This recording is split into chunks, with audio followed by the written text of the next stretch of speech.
map chosen for our players. Top left corner, it's going to be your purple Zerg player, DRG. Let us know in the chat if you're excited to see some DRG action. We all know you are. Bottom right corner for you Terran players out there, we have a representative as well. It's going to be Hack. Make that mod Ochner really mad. Yell about how awesome Hack is. Yell it. We don't like Ochner. I'm just kidding. I love Ochner. He's so cool. Great. Ochner's awesome, man. I was like, that was really mean. No, I'm just kidding. Oh, I'm sorry. You're perpetually sarcastic. Okay. Yeah, I'm really You like have a disease, man. I'm mean to people that I like. So Ochner, that was a lovely statement for you. I put him out wrong. I wasn't treated right as a kid. So. Well, okay. All right. I had a hypothesis on. Go ahead. Give me the hypothesis. I want to see what you think about me. Well, a lot of times when you say things, you actually mean the opposite of what you say. Yeah, essentially, yeah. So you're like, Andrew, your cooking's really good. No, that was true. That was true, actually. I like your cooking. The food out here in San Francisco is amazing, by the way, guys. Today I had a tuna baguette with French onion dip. So good. And it didn't have any mayonnaise on it, too. It's healthy. It's when you get to dip dry food into soup. Oh, it's so good. That's a really salty soup, though. The worst part is my breath was horrible afterwards because you mixed onions and tuna together, and that's like the worst combination of smells ever in life. Hack is opening up here with a Rax first, so most likely we'll be falling up into Command Center. DRG goes for the standard 15 hatchery, so this is normal DVT. Both players actually don't have really anything crazy they do in the early games as to where maybe when we see Dream... Oh, just kidding, I say that, and there's a second Rax thrown down. Oh, but this Overlord is directly en route to scout it, and this is going to be fantastic for Dongregyu. A lot of times we see the barracks actually proxied over a little more towards this location. Let's see if he turns this Overlord around or not. Oh, the Overlord is now seen by Hack, and this is This is going to change the way that he approaches this now. Ideally, Dongregyu would want to turn around with this Overlord or at least circumvent, but it is possible. He really just wants to get in here and get for a scout because, honestly, let's be real. I mean, DRG making a mistake, yeah, I can't fathom it. Yeah, that doesn't happen. Well, it looks like Hack is going to go ahead and commit to this. He had that raw points out in the Overlord, realized, you know what, I'm not going to have a Marine out in time, and he's going to go ahead and beeline that Marine across the middle of the map. A good thing you can do is if that scout does happen, you can make a bunker a little bit further away from the hatchery to where if a drone scout comes down, it won't see that bunker, and you can get that first bunker up and then build more afterwards instead of trying to get it right next to the hatchery. But DRG a little bit too good for that. Already brought 3 drones down. It could also be, Tim, it just occurred to me, he could be so confident versus Hack, he says, look, I scouted it. Your move. It's true. If you pull off the right amount of drones, man, you can deal with pretty much anything as long as you're willing to lose out on the mining time. 4 drones is perfect here. He's going to go ahead and beeline all 4 of them on top of that Marine there. Oh, he's going to get the kill, though. That was really nice out of Hack, actually. Micro. He attacked that with the SCV and got in the extra damage, although the Marine did grab the kill. That drone would have gotten away. So it was really intelligently played there out of Hack for that moment. Well, Spinecrawler is on the way here for DRG. He has been creating. It's a little over a quarter of the way done. Bunker is now being popped up. There are too many Marines for just pure drones to deal with. They're going to go ahead and get out a few lings. 6 more are on the way, plus the 6 that already popped out. So we'll have 12 lings, a Queen, and a Spinecrawler to defend against us. And Hack realizes, okay, he's making a lot of lings here. I'm going to go ahead and start pulling my Marines back, get a command center up at home, but really forcing DRG to really recognize this build. That he is.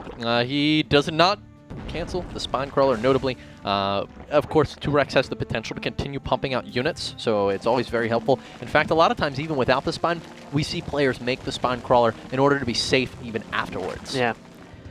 Well, it looks like DRG is going to lose out a little bit on those drones here, but we'll use his lings to get a little bit on the aggressive side. Finally falling up into gas. Notice he actually went for a later gas here. He wanted to make sure that he held off this push to the most effective way he possibly could. I believe that was a 12 into a 14 rack. So, again, it's pretty powerful, and you still have a decent economy behind it, so he just wanted to make sure he held it off in case he took too much damage. 3 racks, though, will be up here for Hack, and he's actually moved into a 3rd command center as well. I'm so sad. I thought this was a command center for just a mere moment there, and I was like, combat shield timing? Of course, 4 barracks is really the tell for that, but in this situation, nope. Hack is going to be following this up with a quick 3rd CC and just get this 3 racks wall off to be super, super safe. Yep, and behind this, we should have DRG go for a quicker 3rd here. I would actually argue that maybe he can cancel that Queen and go for that 3rd. Just get it down as soon as possible. You see those 3 racks, but unfortunately, he is unaware of the command center on the high ground here. And again, there is the possibility with the 3rd racks, some potential racks on that top high ground, that there could be a potential for a really strong push afterwards. So DRG kind of has to honor that, and he's doing so by playing very safe here, getting drones out, getting the Queens out, going to start that creep spread. Yeah. And, you know, we were talking a little bit about creep spread and how effective it is. But there is the quick third you were talking about from Dongregu. Makes a lot of sense going for that here. And he is going to be sitting pretty there in a moment. But 38 workers to 25 right now. And this is actually quite a substantial lead for Dongregu. Yeah, it really is. He's looking really pretty here. I like where he's at. The question is, what's Hack going to go and follow up into? A factory into Starport, really good here as well, and start moving up into the tech routes. And he's actually got a factory very close to being done, moving into a tech lab as well. So potentially you could get some Banshees on the field. Banshee Hellion, kind of a strong follow-up in a lot of TVZs as of late. But it depends on all wants to do with this factory. Yeah, I wouldn't be the biggest fan of Banshees at this point in the game. You know, we're late. We're pretty late as Hack had opened with that 2 racks, and it really didn't slow down Dongregu's build all that much. But, you know, we definitely could see it. The tech lab is going to be constructed on the factory, so it's not all the realm of possibility, especially if we see him go for mech. But no, he's actually got 2 engineering bays. Stim started up right now for Hack. Well, if he goes with this Banshee, what it allows him to do is it allows him to be aggressive inside the map while the upgrades are on their way, and that builds so much time for you to get those upgrades out. And once those Marines that 1-1 have combat shields, they suddenly become very strong. So the Banshee isn't really meant to be damaged. It's meant to keep DRG just kind of stuck in his base for a while, potentially just annoy him and can really confuse him, maybe even get a couple Spore Crawlers out. So we'll see if that's a position that we're going to have here from Hack as the Starport is about to finish up as he moves into a 3rd and 4th gas. Does also make sense as we're seeing more and more players go for Ravens as of late, especially to counter all the creep spread that we've been seeing out of Zergs. DRG waiting to see exactly how much he's going to be implementing this, but as of now he's had these 2 queens dedicated to spreading creep. Of course, the follow-up, it's not just that you spread lots of creep, it's that when your creep is killed, you immediately replenish it. The Terrans come down, they mow out a ton of creep, you send out a creep squad to go out, and they creep. They just creep on dunes and stuff like that. Well, behind the creep spread as well, DRG is moving into +1/1 attack as he and Carapace as he's moved into double evolution chamber, gutting the Baneliness out as well. DRG really loves his Mutaplay, man. It's just it's one of the things that he excels at. It's a really high APM intensive type of strategy, and he is a player that can really keep up with it and do a lot of damage, man. He'll have his Mutas pop into a main, realizes, hey, you brought too many Marines. My Lings are going to dart into your 3rd, kill off SCVs as I micro everything, and still macro behind it. DRG is such a good Zerg player, falling up into his own 4th macro hatch as well. This is a pretty late macro hatch, so I do think we may be seeing those Mutalisks as, you know, I mean, we're seeing a lot of players nowadays. It used to be like the 44 supply was when you got a macro hatch. It was super common. And now we're seeing more around the 50, 60 supply. This is at 80. So the Spire is going to be going down now. This is going to allow him to dump tons of resources. And the reason you can call Spire here is because without the macro hatch, DRG is going to be pooling resources. Where's the circumstance you want to pool resources? When you're going for Muta. When your Spire finishes, you want to be able to pop out 12 to 15 Mutalisks. And that's exactly what Dongregu is going to be able to do while he continues spreading obscene amounts of Creep Doomers. The good news for Hack, though, is he's gotten his Third Command Center down in the bottom left, already starting to put missile turrets up. He's gotten the upgrades out for his Marines as well, so he does have some good tools here to deflect Spire play if he is paying attention and really keeping aware of those Mutas are flocking in and out of. The problem is he's been in the dark since he's gone for the 3 racks and gone to the 3rd orbital. He's just been sitting pretty for a while. He actually hasn't even wasted a scan either. Been really active on mules too, so it's going to come down to Hack potentially getting a little bit on the lucky side and seeing these Mutas a little bit on the early side too. Yeah, Dongregu on the other hand, I mean, he's known his opponent's stim timing for the most part. He got a glimpse of that very early on. And he's just got a lot more information than Hack. So, you know, though many a player has won a game with no information whatsoever. A lot of comments, of course, about Nest-T virtually not scouting a single structure or unit throughout the course of an entire game. So, creep spread starting to get a little out of control here for DRG. Hack has made no attempt to try and move out to the middle of the map to prevent this from happening. Seems to be content with just staying on 2-2. And a lot of Terran players as of late have just been going for really 2-2 strong pushes, getting +1 mechanical weapons, and then trying to push between 13 to 14 minutes to try and catch your Zerg opponent's been maybe a little bit too aggressive when it comes to getting towards Greater Spire. Ooh, Viking does fly by and does not see that Spire yet, but he will see the Mutas very soon as 10 are about to pop out. But the Viking goes down, in fact, before the Mutas spawn. This would have been some very valuable information for Hack to get his hands on. Of course, he would have been able, with that armory, to start making Thor. We'll see if he gets a good read here on the fact that he didn't see any infestors, didn't see an infestation pit. You would have infestors out in most cases by this point. You know, as we were talking about, you know, the Spire goes down late because you want to build up those resources. I'm really curious to see if he gets the read, but we don't see a Thor starting up. In fact, he's going to move out, and this is an interesting time to be doing that. You know, it's kind of a not an anti-timing, but it's halfway through his 2-2. We see a lot of Terrans doing this. I'm just a little bit afraid for him, man. All those mutas just spawned. Yeah, he just wants to get rid of this creep here and slow down his opponent so much. There's so much creep. And he's doing his best here to clean up on the right side, but DRG has made a ton of lings here. We'll start moving forward right away, but there's a huge patch of Marines here. Hack should be able to get away pretty nicely, and yes, he does. He slowed down the creep just a tad bit, but DRG should have his 2 queens that he's had floating around the map to start that up again, as you mentioned earlier. And yeah, there he goes, throwing down those creep tumors immediately. It's really important that you do this. This is the difference that we're seeing between old creep spread and new creep spread, and it has just made an incredible difference in the effectiveness of units like Banelings and Ultralisks. Ultralisks, you can bring your queens with them now with all the creep spread that we're seeing, and just constantly transfuse the Ultras so they basically never die. You go in, you kill tanks, you pull out, you heal. And Banelings are incredibly more effective on that creep for reasons we really don't need to get into. Hackfoot moving into a 4th command center here. His main's getting a little bit on the mind outside, so he wants to move up in keeping 3 bases at least. You want to have the production available with as many Marines, medevacs, and siege tanks as he's popping out at a time. 2-2 has finished up as well, so trades do become a little bit easier for him with those combat shields. We'll see how he does this engagement. The creep spread already again that he just cleared, already to that Xel'Naga tower, which is really annoying. And this is exactly what DRG's doing. And, you know, every time your opponent drops a scan, you can afford to build 2 queens for free, is essentially what it boils down to. So there's no reason to not just replace those tumors immediately when they're killed.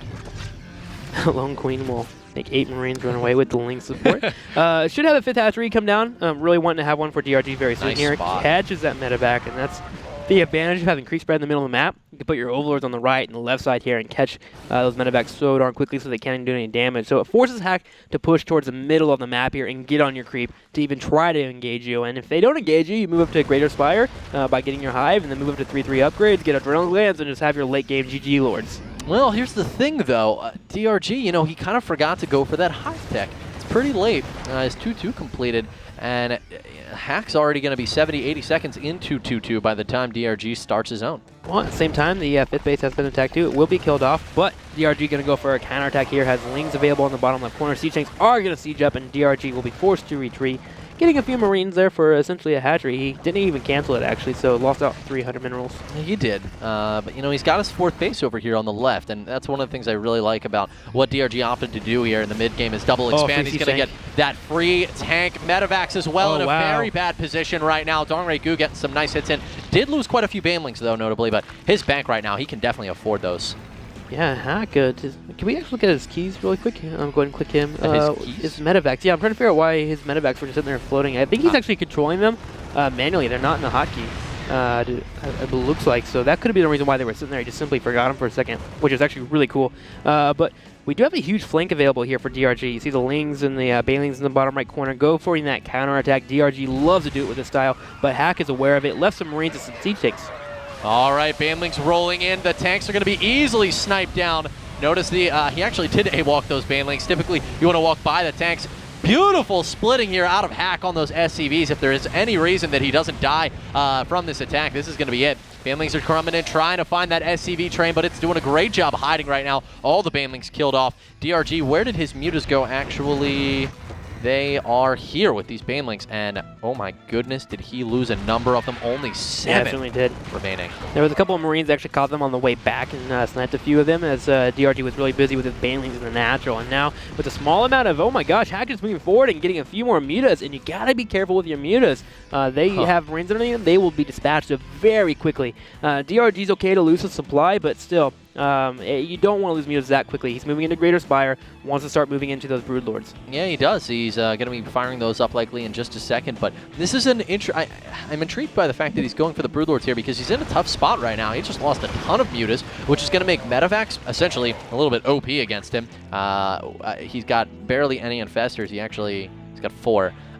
So medevacs are going to be incredibly powerful here. How many does Hack have of them, in fact? He's got 7, which is plenty to take advantage of the lack of anti-air that DRG currently possesses. Hack playing very passively here, but he needs to start getting very aggressive now. He has +3 on the way. Actually, it's already done for him, so he's going to have the great amount of DPS available, though. The Banelings coming from the side, a decent bundle. He's splitting to the best of his ability here, making a bit of a mistake there, but will snipe all the Banelings and now can deal with the Lings. needs to move forward here, needs to go for that fourth right away, because all that DRG can max on really quickly here, if we want to pull the production tab, is a ton of Lings here. He's got 40 on the way, and he's moving into Ultras, but you want to get the aggression done as fast as possible. No, you're completely right, Tim. The thing that's saving DRG right now, I mean, let's take a look at these engagements. They've been bad for DRG. He has not had the best engagements. That last one was at least pretty equal, but throughout the course of this game, he has been bringing out an insane amount of money. This fourth base now making the difference here for Hack, but DRG has hit his for quite some time. We can see these extractors. He's mined 700 gas off of them, so he's had this fourth base running for at least 7 minutes fully. Hack doing his best here to try and pick off some units with small patches of Marines here, 3-3. Marines can be very cost-effective if you don't really put enough of an investment into trying and killing them off by pursuing enough Lings. But the thing is he's sending one patch that dies off, then he's sending another patch. Try to send 2 patches, one on the top left, one on the top right, and you could potentially get lucky and get a nice amount of damage in if your opponent doesn't respond accordingly. Yeah, that's completely true.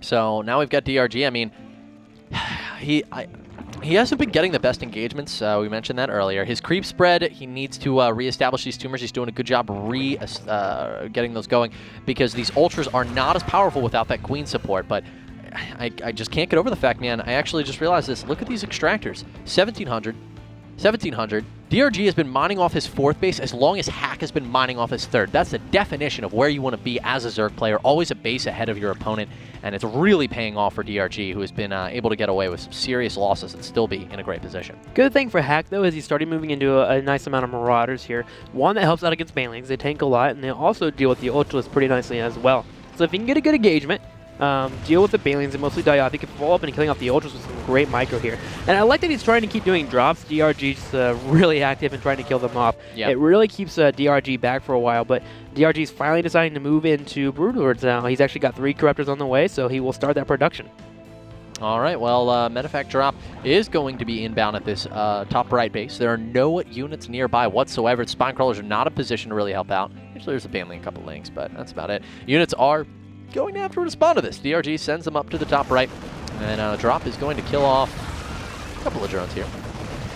But this gives Hack the opportunity to move up in position. Unfortunately, Hack doesn't seem comfortable enough in order to start forcing that, because I do agree with you, Tim. I mean, we've seen, for instance, MMA, he had a tank line that stretched from this little oasis thing here all the way up to the Zelnaga Tower, the entire area of the map, and DRG is the aggression at the bottom right is about to happen here at the natural. Starting to move for a bit of a counterattack, but Hack will respond accordingly, getting some units over there at the top right corner. He has to remove his siege tanks, though. They were actually all stationed at his fourth base, but it looks like DRG a little bit too afraid to engage. There we go. Now going to move on in. We'll land a decent bungle there, and DRG will get some damage done right away, but siege tank shots will make him shy away.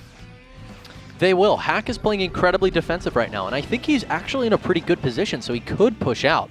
But now's not the time. There's no drop distracting DRG's army. He's actually very mobile and active on the field. Okay, I guess there's that drop, but 2 Marines. Overall, yeah, DRG's army is able to reply to things right now, and now Hack's going to be pushing up. It's just really hard for a Terran player to walk on this creep, and DRG is just constantly reinforcing it down to that bottom fourth. And Hack has been clearing it. He's wasted scans a good 7 to 8 times this game, but now finally making the commitment to go ahead and move forward. It needs to before there's too many Brewers on the field. And here we go. Siege tanks will get some nice shots off on the Banelings there. A good portion of them are killed off, but that queues up 7 more Corruptors as DRG is just trying to make a transition. Trying to deal with these front patches of a few Marines, but Hack, just get up there, man. He's getting that siege tank slowly moving up. That could work out very well for him, as there are virtually no upgrades for these Vikings. The amount of Vikings is sitting comfortably at 2. Engagement happening, chasing down these siege tanks here, are not sieged up. There we go, we'll be forced to retreat, but the Broodlords now are getting some free damage, and as you mentioned, only 2 Vikings, and there's only Marauders. Marauders siege tank, and Marauder siege tank can't kill Broodlords. They're going to do tons of damage for free here. It's actually quite horrendous versus the composition from DRG right now, and while Hack may have been in a great position earlier to make that push, with DRG moving all around the map, now he is in a position to be cleaned up as DRG has tons of Corruptors here, almost no anti-air for Hack. There it is, 14 Marines and 2 Ravens.